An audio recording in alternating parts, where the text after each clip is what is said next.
श्री कृष्ण कन्हैया लाल की जय। श्री निजानंद स्वामी की जय। श्री प्राणनाथ प्यारे की जय।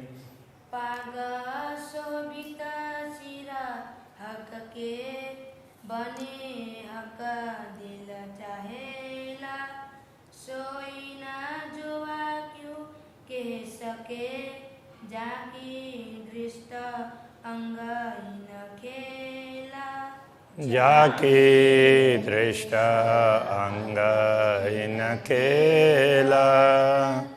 श्री कृष्ण कन्हैया लाल की। अक्षरातीत पूर्ण ब्रह्म परमात्मा के पाक का वर्णन हो रहा है। तो उसके लिए कह रहे हैं दुग्धवी शोभा तो कहूँ जो पगड़ी शोभा है, और पाग में जो दुग्धुगी की शोभा है ना, उसको हम अलग प्रकार से वर्णन कर सकते हैं, किंतु वो पाक की और उसकी अलग अलग शोभा हो तो वर्णन करें ना। वो तो पाक की शोभा को ही बढ़ाने के लिए है, ये कहना चाह रहे हैं। जो त करे हक दिल चाही, कोई तरह बनी न ठौर। तो इनमें से जो प्रकाश निकलता है, जैसा राज्य चाहते हैं उस प्रकार का प्रकाश निकलता है। इसलिए ये दुग्धुगी की शोभा कोई विशेष प्रकार की शोभा है, तो पाक की शोभा को बढ़ाने के लिए है। वो कहने का तरीका अलग है। ये क्यों आवे जुगत जुआमिने, क्यों कहूँ ए है सलूक। तो ये कितनी युक्तिपूर्वक इसकी संरचना है, तो वो जिह्वा के द्वारा बताया नहीं जा सकता। और ये कितना सुंदर है ये भी नहीं बताया जा सकता है। जो ए तरह आवे रूह दिल में, तो तवई होवे टूक टूक। ये किस प्रकार से इतने सुंदर है, तो ये रीत ब्रह्मात्माओं के दिल में आ जाए, वो समझ जाएं, तो उसी समय उनका दिल है वो टुकड़े टुकड़े हो जाता। कहने का तात्पर्य उसके अंदर ये चुभ जाता, तो जब तक ना देखें तब तक उनको संतोष नहीं होता। इन पागई में है दुग्धुगी, बनी पागई में कलंगी। तो इसे पाग में ही दुग्धुगी है और कलंगी भी पाग में ही है। पाग की शोभा बढ़ाने के लिए है। ए जंग करे ज्योत ज्योत सो। अब पाग की ज्योति अलग प्रकार से है और दुग्धुगी की ज्योति अलग प्रकार से। दोनों की ज्योति एक दूसरे के साथ में द्वंद्व करते हैं। ये बनाए लह का दिल की, इनकी अलग अलग शोभा, इतनी सुंदर शोभा क्यों है, तो कहते हैं कि ये अक्षरातीत धामधनी ने दिल से इनको तैयार किया है। इसलिए कई जिनसें कई जुगतें कई तरह भांत सल की। ये इसमें कई साधन हैं, कई सामग्री भी है इसके अंदर जुड़ी हुई। तो जैसे अलग अलग बेल बुट्टे वगैरह, तो अलग अलग रत्न वगैरह, ये सब जिन्स कहने से सब वस्तुएं, और उनको अलग अलग तरीके से युक्तिपूर्वक उसके अंदर सजाया है। कई तरह भांत सल्लू की ये, इसलिए ये एक प्रकार से सुंदर नहीं है, कई प्रकार से सुंदर है। उसके एक बुट्टे को देखते हैं तो उसकी सुंदरता और प्रकार की दिखाई देती है। तो ऐसे तो कई प्रकार की सुंदरता हैं। कई रंग नंग तेज रोशनी, अनेक प्रकार के रंग के रत्न हैं, उनसे निकलने वाले चमक, उनसे प्रकाश, और वो इतना देदीप्यमान वो चमकता है। नूर छायो अम्बर जिमी जे, तो उस प्रकाश से पूरा परमधाम का आकाश और परमधाम की भूमि पूरा मानो छा जाता हो, इतना ज़्यादा प्रकाश है। चित चाहिए ठौर दुग्धुगी, सब बनी पाग पर तिन। जित चाहिए, जहाँ दुग्धुगी होनी चाहिए तो वहाँ पर दुग्धुगी है। ठौर कलंगी के कलंगी, जहाँ कलंगी होनी चाहिए वहाँ कलंगी है। सिपत न जो वहाँ पहुँचा था, इसलिए इस पाक की शोभा का वर्णन जिह्वा के द्वारा नहीं हो सकता। कई सुख सलूकी न पाग में, पाग को देखते हैं तो उसकी सुंदरता देखते ही रहें ऐसा होता है, उससे अपार सुख प्राप्त होते हैं। मैं तो कहूँ विदय का, मैं तो एक ही बात बता जा रहा हूँ, दिल चाही रूह देखत, ब्रह्मात्मा अपने दिल की चाहना के अनुसार देखती है, दर्शन करती है। किंतु ये क्या कहना चाह रहे हैं, एक क्षण में रूप अनेक, देखते जाएं तो क्षण क्षण में उसके रूप में नवीनता आती है। बस मैं तो ये आपको समझाना चाह रहा हूँ, ये बता रहे हैं।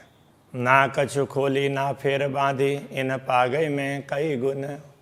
तो इस पाग में इतने गुण हैं कि इसको न तो उसको कभी खोलना पड़ता, उसको खोल करके फिर दोबारा बांधना पड़ता हो, ऐसा है नहीं। तो इस प्रकार के इसमें कई गुण हैं। पल पल में सुख दिल चाहे, नए नए देत रोहन। तो ये पाग एक एक पल में ब्रह्मात्माओं को उनकी चाहना के अनुसार सुख देने के लिए सक्षम है। अक्षराते धामधनी ने इसकी शोभा ब्रह्मात्माओं को आनंदित करने के लिए बनाई है, ये कहना चाह रहे हैं। या विध कई सुख देता है, या वस्त्र या आभूषण, इस प्रकार परमधाम के वस्त्र, श्री राज्य के वस्त्र हों या आभूषण, वो ब्रह्मात्माओं को अनेक प्रकार के सुख प्रदान करते हैं। सुख का स्वरूप श्रृंगार के, किन विध कहूँ मुख इन। अक्षरातीत धामधनी के श्रृंगार के स्वरूप की क्या बात कहूँ, उससे क्या ब्रह्मात्माओं को कितना सुख प्राप्त होता है, इस बात को इस मुँह से क्या बताऊँ। तिलक नासिका नेत्र की, केश लवन कान गाल। मुखमंडल की शोभा देखते हैं, तिलक, नासिका, नेत्र की शोभा, केश का लावण्य, कान गाल उनकी गुलाबीपन, तो इन सब का दर्शन करते हैं। मुख चौक देख नयन रूह के, पूरे मुखमंडल जिसमें पूरे मुखमंडल के जितने अंग बताए हैं उनको आत्मा की दृष्टि से देखने लग जाते हैं, तो रोम रोम छेदे ज्यों भाल। तो आत्मा को ऐसा लगता है कि उसका चिंतन करते हैं तो भी जब तक ना दिखे ना तब तक वो हृदय को, मानो हृदय को ही नहीं रोम रोम को भाले छेद रहे हैं। तो इस तरह से पीड़ा होती है। तो कब वो देखने मिले ये उत्कंठा बनी रहती है, तो उस समय वो पीड़ा भी होती है। तो विरह में ये होता है। विरह और विलास दोनों की सुख की बात बताई है, तो यहाँ पर थोड़ा सा विरह की भी बात बता रहे हैं। मुख सुंदरता क्यों कौन नूर जमाल सूरत। अक्षरातीत धामधनी की मुख की सुंदरता के बाद क्या कहें, ये तो अक्षरातीत धामधनी का स्वरूप है। ए बयान दुनि में क्यों करूं, ये जो आई अरस न्यामत। तो दुनिया में इसका वर्णन क्या करें, ये तो परमधाम की संपदा दुनिया में अवतरित हुई है।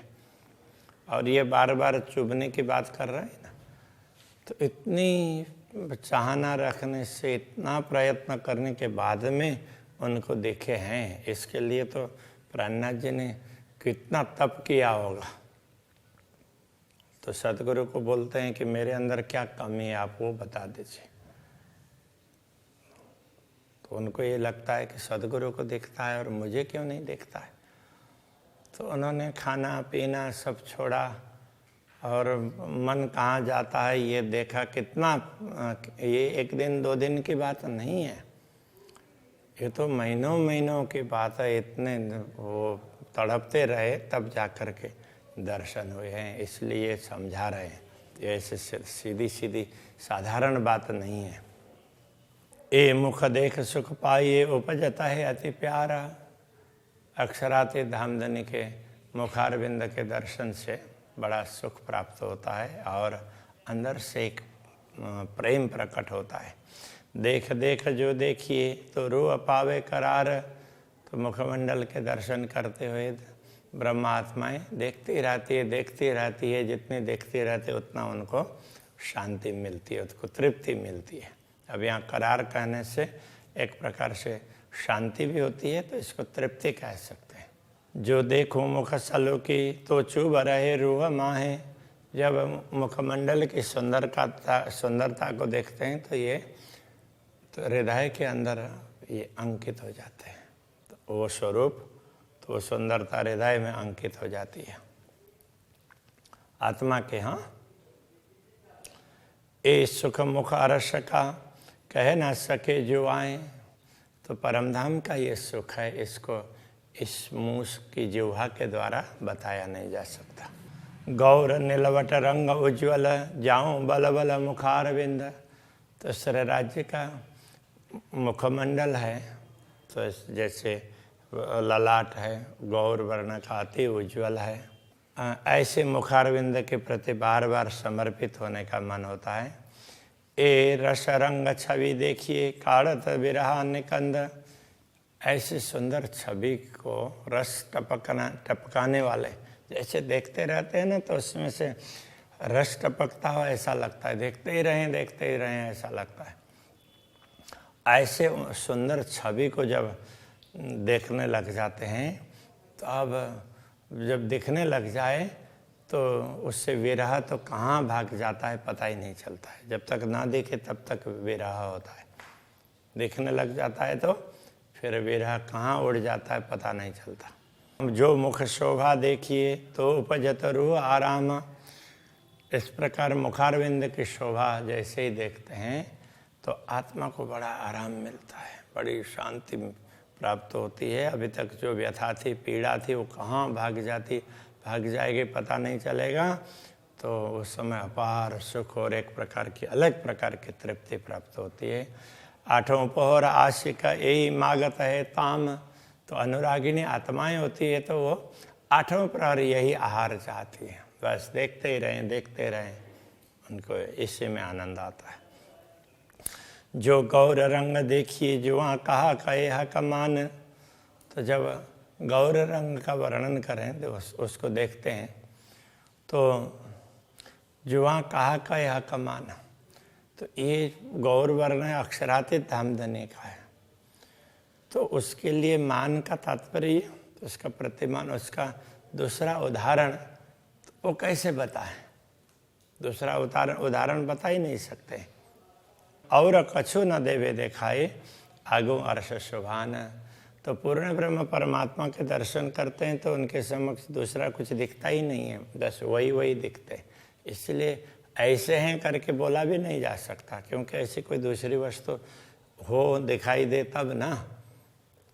तो इसलिए जो दिख रहा है तो वही सर्वस्व है, ऐसा समझना चाहिए। हंसत शोभित मुखारवटी अति सुंदर सुखदाय, जब अक्षराते धामधनी मंद मंद मुस्कान करते हैं तो उस समय हरवटी ये चिबुक है, उसकी शोभा भी अलग प्रकार की होती है। अति सुंदर सुखदाय, तो वो भी अत्यंत सुंदर और सुखदायी, देखते ही रहें ऐसी होती है। हाय हाय रूह नजर यासों बांध के क्यों टूक टूक होए न जाए, जब आत्मा की दृष्टि इस चिबुक में पड़ती है तो लगता है कि बस इसी को ही देखते रहें, इसी में समर्पित हो जाएं, ऐसा लगता है। अति गौर सुंदर हरवटी, ये चिबुक है अत्यंत गौर वर्ण का है, बड़ा सुंदर है। और अत्यंत शोभा शलूक, इसकी शोभा कैसी है? अच्छी है, बड़ी सुंदर है। बड़ा अचरज ये देखिया जीवरा सुनत न होत टूक टूक, ये आश्चर्य की बात है कि ऐसा आश्चर्य देखने को मिल रहा है कि इतने सुंदर स्वरूप को देख करके भी ये जीव है शरीर में पड़ा रहा है, इसको तो टुकड़े टुकड़े हो करके उसको शरीर को छोड़ करके, शरीर को त्याग करके तो निकल जाना चाहिए। हरवटी अधूर बीच लाक, अब ये चिबुक हरवटी और उसके अधर के बीच में ये गहराई यहाँ होती है ना, यहाँ गहराई, वो भी बड़ी सुंदर लगती है। मुख अधर दो लाल, पूरा मुखारबिंद अधरोष्ट दोनों देखते हैं तो बड़े लाल लाल लगते हैं। ये लालक मुख देखे पीछे, इस मुंह की ऐसी लालिमा देखने के पश्चात हाय हाय लगत न भैड़े हैड़े भाल। तो बड़े खेत की बात है कि दिल में कोई भाला नहीं चुभ रहा है कि इसको मैं प्रत्यक्ष देखूं, ऐसा नहीं हो रहा है, ये बड़े खेत की बात है, ऐसा बोल रहे हैं। शोभे हंसत हरवटी, बड़ी अचरज सल्लू की मुख। जब श्रीराज जी हंसते हैं ना, मुस्कुराते हैं, तो उस समय उनकी हरवटी, तो ये चिबुक है उसकी शोभा, तो वो भी हंस रहा है ऐसा लगता है। बड़ी अचरज सल्लू की मुख, उनका मुखारविंद बड़ा ही आश्चर्य पैदा करने वाला, इतना सुंदर दिखाई देता है कि लगता है कि ऐसा भी हो सकता है क्या, ऐसा लगता है। रुआ देखे अंतर आँख खोल के, आत्मा अंतर की आँख खोल करके देखती है तो उपजे अरस सुख, तो उसको परमधाम के सुख का अनुभव होता है। अरे मैं परमधाम में हूँ, ऐसा लगेगा। क्यों कहूँ गौर गालन की शोभिता ते सुंदर, तो पूरे मुखमंडल में तो गाल भी हैं कपोल, तो उनके गौर वर्ण का क्या वर्णन करें। तो उनका क्यों कहूँ गालों का रंग, उनके रंग की क्या बात करें। अनेक गुण गालन में, ज्यों ज्योत किरण करता, ज्यों ज्योत किरण रंग तरंगा। गाल में ऐसे अनेक गुण हैं, अनेक प्रकार उसके ना आभा अलग अलग प्रकार की है। कहीं ज़्यादा गाल लाल लाल हैं तो कुछ में थोड़ा सा कम होगा ऐसे। तो उसकी जो कांति है, उसमें से जो ज्योति निकलती है, तो उसके वो रंग को देख करके ऐसा लगता है। तो इस प्रकार से उसकी बड़ी शोभा है। बारीक सुख स्वरूप के कोई जाने रूह मोमिन, अक्षराते धामधनी के स्वरूप के सुख हैं, बहुत बारीक हैं। कोई ब्रह्मात्मा उसको समझ सकती है, पहचान सकती है। इश्क इल्म जोश याई को, जाके होशियार रस में ताना। तो प्रेम ज्ञान जोश ये सब तो इनको ही प्राप्त हुआ है ना, क्योंकि जाके होशियार रस में ताना, जिनका असली स्वरूप तो परमधाम में है, तो उनको ही ये सब लाभ प्राप्त होता है, बाकी सबको प्राप्त नहीं होता। ए मुख अचरज अद्भुत गुण केते कहूँ गालन, ये मुखारविंद के गुण हैं, बड़े आश्चर्यजनक हैं इसकी शोभा। और गाल के भी गुण कितने बताएं। ए रूहें जाने सुख बारीक, तो ब्रह्मात्मा इस सूक्ष्म बारीक सुख को समझ सकती है। हर गुण अनेक रोशन, एक एक गुण में अलग अलग प्रकार का प्रकाश है, तो ब्रह्मात्मा इसको समझ सकती है। रूह के नयना खोल के देखूं दो गाल, अंतरात्मा की दृष्टि को खोल करके दोनों गालों के दर्शन करते हैं। आशिक को मासूक का कोई भेद गया रंग लाल, तो ऐसे करते हैं तो लगता है कि अनुरागिनी आत्मा को अक्षरातीत धामधनी के गाल का जो लाल रंग है ना, उसके हृदय को विदीर्ण कर दिया है उसने, तो बस वही दिखता है, ये कहने का तात्पर्य है। गाल रंग अति उज्ज्वल है, गाल का रंग अत्यंत उज्ज्वल है। गहरा अति कसुबा है, गहरा और लाल है। अति कसुम्बा बोलते कुसुम्ब पुष्प है, तो उसका वो लाल भी है और थोड़ा थोड़ा गुलाबीपन भी है, तो उस प्रकार के लालिमा है। महबूब मुख देखे पीछे अक्षराते धामधनी के मुखारविंद के दर्शन होने के पश्चात रूह छिन्न सहे अंतराए, तो ये आत्मा उनके बियों को एक क्षण के लिए भी सहन नहीं कर सकती। ए अंग अरस स्वरूप के क्यों होए वर्णन जिमीन, ये परमधाम के स्वरूप के अंग है, उनका वर्णन इस भूमि में कैसे हो सकता है, इस नश्वर जगत में। ये अचरज अद्भुत हके किया वास्ते अरवा अर्श के तन, ये बड़े अद्भुत आश्चर्य का कार्य है, असंभव कार्य अक्षरातीत धामधनी ने संभव बनाया है। वो किस लिए? वास्ते अरवा अर्श के तन, परमधाम की आत्माओं के लिए है, जिनका जिन आत्माओं का मूल शरीर परमधाम में है, परात्मा, उनके लिए ये बता दिया है। महामत हुकुम में कहता है, महामती हुकुम से कहते हैं, ये वर्णन किया नेक, ये थोड़ा सा वर्णन किया है मुखारविंद का, वैसे पूरा वर्णन तो बहुत होगा। और अभी कहूँ हक हुकुम में अक्षराते धाम धने के हुकुम से और भी अंगों का वर्णन करेंगे।